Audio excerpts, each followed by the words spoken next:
Hi, this is Dr. Gregory Sadler.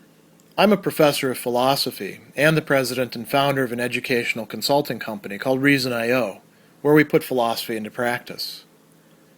I've studied and taught philosophy for over 20 years, and I find that many people run into difficulties reading classic philosophical texts. Sometimes it's the way things are said or how the text is structured. But the concepts themselves are not always that complicated, and that's where I come in. To help students and lifelong learners, I've been producing longer lecture videos and posting them to YouTube. Many viewers say they find them useful. What you're currently watching is part of a new series of shorter videos, each of them focused on one core concept from an important philosophical text. I hope you find it useful as well.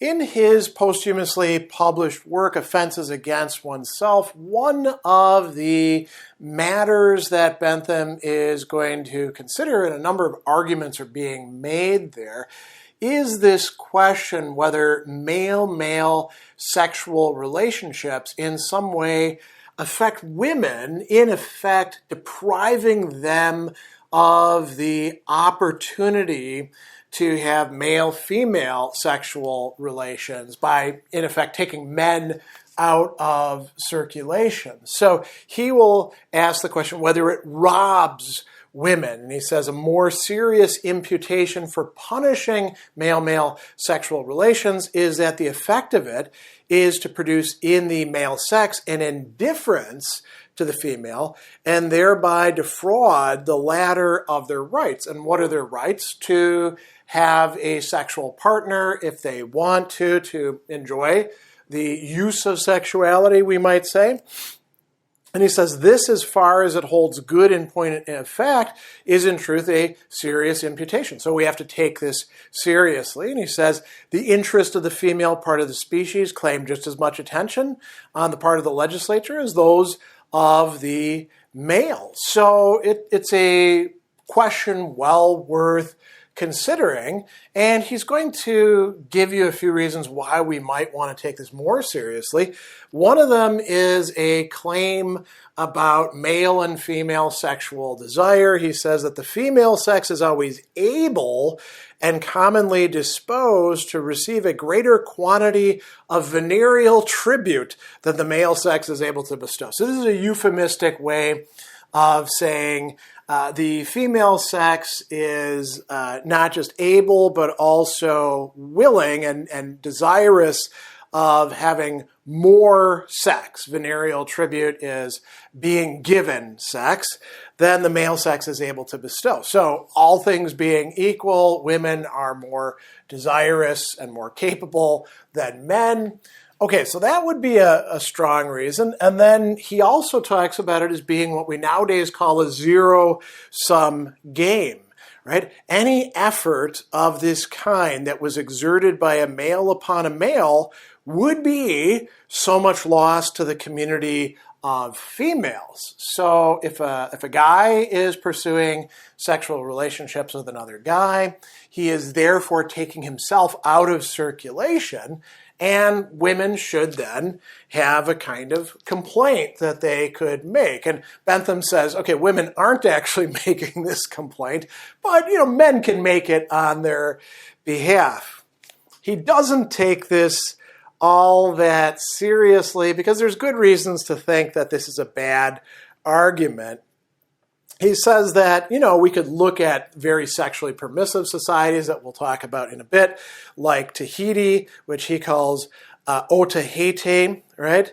But he says in European countries, what ends up being the case is there's a lot of sexual restraint, or we could call it restrictiveness, and it's unfairly, unevenly distributed. Men are held back from sexual relationships. Women are held back even more, he says. Each alike is prohibited from partaking of these enjoyments, but on the terms of marriage. The censure of the world denies it to the female part of the species under the severest penalties, while the male sex is left free. What are these penalties? If you have sex outside of marriage, you are damaged goods, and therefore you're only fit for prostitution. Now, this is Bentham writing in his own time. Obviously, this is not European culture across the board at large, nor is it our own time and culture, except in rather sexually restrictive sub-communities of our own culture.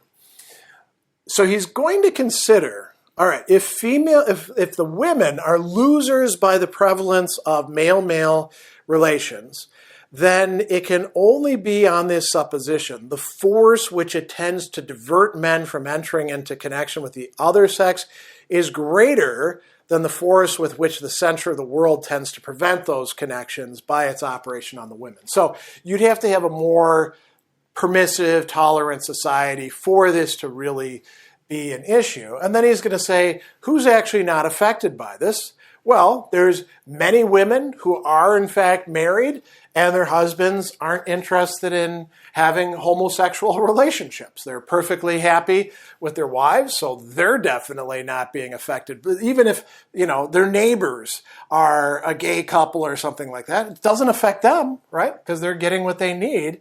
And then he talks about women who would have escaped being debauched. If indeed more men were having sex with men, they wouldn't be seducing women and then, placing them essentially in the category of prostitutes. And Bentham goes on to talk about prostitution, and he says that, you might look at it as it's a way for them to get the sex that they want, and he says that's not the real motive why women engage in prostitution. He says it's instead the accident of a discovery which deprives her of every other source of livelihood. Once you are considered to be a fallen woman, that's how you have to earn your living. And he says that's not a happy way of living. So actually, more male-male relations might actually be a good thing for women in a sexually restrictive society. And then he says the question is reduced to this.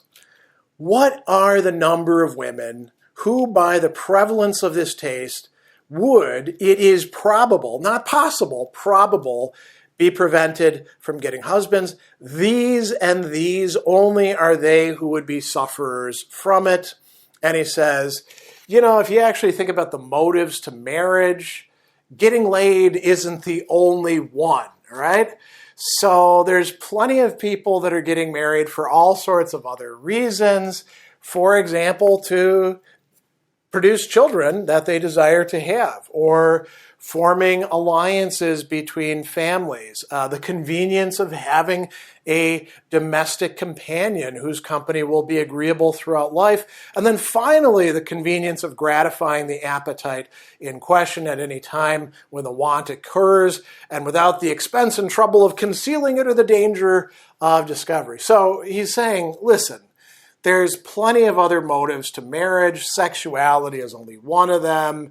Women and men are going to be getting married, even if, some men are attracted to other men. So, he goes on and then he says, well, what about a more sexually permissive society? And he's going to talk about Tahiti. We can think of this as, partly drawing on stories that are coming from travelers about the, much less restrictive society. It's not that anything goes altogether in Polynesia, but, he's going to say, we can look at a place like that. So he says, this will provide us with, a nice, we could say, comparison point. And what does he find out? Well, it doesn't appear that this propensity of not having sex with women because you only want to have sex with men or boys is predominant. People are reproducing there. Women, if they want to have sex and they, have a strong desire, they're able to find mates. So it doesn't appear to be a very good argument that, if we removed all these restrictions, who knows what the homosexuals would get up to. He also talks about, he goes on sort of a digression about naturality or unnaturality of male-male sexual relationships. And he says that if we want to use these terms, let's assume that just as many men were having sex with men as they were with women. As many men would make choice of their own sex as the opposite one. Why would we call one of these natural and one of these unnatural? He says the only difference would be that one was natural and necessary. Necessary for what? Reproducing the race, right? Whereas the other was natural and not necessary. And we could just as well say this about any other kind of sex that male-female couples could engage in that's not procreative, couldn't we? Now, coming back to the main case, he's looking at, maybe we could say that male-male relationships will exclude male-female relationships. So again, the taking them out of circulation idea. What do we see when we look at ancient culture? That really wasn't the case. There were plenty of guys who were having sex with other men or younger men or even boys, but were also having sex with their wives. This was not preventing them from reproducing. What about our society? Contemporary modern society, not the society of the 21st century, but the society of Bentham's England, or indeed European culture. He says, in modern times, there's one circumstance which should make this taste where it does prevail much more likely to be exclusive at present than it was formerly. What is it? The fact that there are consequences to engaging in it and getting caught. There's legal and social sanctions. He says that, the severity with which it's now treated by the laws and the contempt and abhorrence with which it's regarded by the generality of people, he calls this persecution they meet with from all quarters. So what does this do? Well, this tends to drive men who are attracted to other men together because the stakes are so high. And he says that it also renders them the more attached to one another, sympathy of itself having a powerful tendency, independent of all other motives, to attach a man to his own companions in fortune. This sympathy has at the same time a powerful tendency to beget a proportionable antipathy, even towards such persons as appear to be involuntary, much more so as those who appear to be the voluntary authors of such misfortune. So, because they're persecuted, homosexuals in modern culture are going to stick together much more. And so they're not going to be like the ancient Greeks and Romans, having male-male relationships, but also having wives and having sex with their wives, because it's being excluded by that. And so if you want to change that, what would be the sort of conclusion here? Make the laws and the social views less restrictive, less punitive. It is, in fact, what Bentham is arguing for here, at least for the legal perspective. He does consider one other possibility. Okay, so what if a man and woman do get married, and it turns out that he then wants to cheat on her with other men? This is infidelity. This is going to deprive her of her marital rights to having sex with him. And he says, well, first of all, we have to make an assumption here, which is that he's not having sex with both of them, the man who he's stepping out with and the wife who he's married to, the woman who is expecting this. So let's say that, it is the fact that she loses out in some way. Now, he makes an interesting argument here. He says, well, let's consider it cheating with a man, cheating with another woman.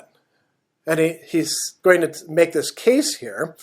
Supposing the degree of infidelity in both cases to be equal, there seems reason to think that a woman would not be so much hurt by an infidelity of this sort, namely with a man, as by an infidelity into which her husband had been betrayed by a person of her own sex. An attachment of the former kind could not be lasting. that is confined for any length of time to the same individual. Of the other, she might not be satisfied, but it might be lasting. Why? Because the other woman's affection might draw him out of the marriage and into another marriage. Whereas you can't marry a guy. Now, of course, in our time, where we do have, at least in some places, gay marriage, maybe this argument wouldn't hold. It's also kind of debatable whether a woman would feel more betrayed by infidelity with of her man with a male lover than a female lover. We could consider different reasons. Here's the argument that Bentham is going to make. In all cases of rivalry, the jealousy is the greater, the nearer in all respects the condition of the rival is to your own. And he'll bring up some examples that are kind of hard to relate to, like Jansenists and Molinists, right? That's also debatable as well. But there is an argument being made there.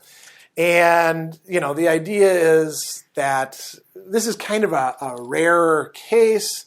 How many men are committing infidelity in marriage with other men? It's probably not going to be a big part of this. So, are women actually being robbed by some men being attracted to and having sex with other men? According to Bentham, that seems to be a poor case. It's not a real argument for punishing male-male sexual relationships, whether with the law or through social sanctions as well.